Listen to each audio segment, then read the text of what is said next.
இன்றைய புனிதர் புனித நிக்கோலாஸ். 1417 ஆண்டு சுவிட்சர்லாந்தில் இப்புனிதர் பிறந்தார். திருமணமாகி 10 குழந்தைகளுக்கு தந்தையான இவர் பெரிய பக்திமானாக வாழ்ந்தார். சமூகத்திலும் அரசியலிலும் பல பொறுப்புகளை ஏற்று சேவை செய்து வந்தார். 20 ஆண்டுகள் திருமண வாழ்விற்கு பின் 1467 ஆண்டு தம் மனைவியின் அனுமதியுடன் துறவு பூண்டார். 19 ஆண்டுகளாக உணவோ நீரோ இன்றி புனித நற்கருணையை மட்டுமே உணவாக கொண்டு வாழ்ந்தார்.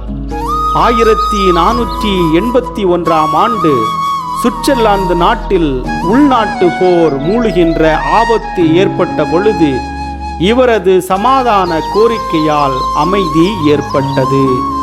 மார்ச் மாதம் 21 தேதி 1487 ஆண்டு இவர் இறைவனடி சேர்ந்தார்.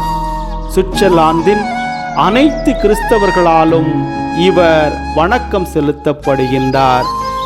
ஒரு போரை நிறுத்துகின்ற அளவிற்கு இறைவனுடைய ஆசீரை பெற்றவராக சமாதானத்தின் கருவியாக விளங்கிய இந்த புனிதர் நம் ஒவ்வொருவருக்கும் சமாதானத்தை தர வேண்டுவோம்.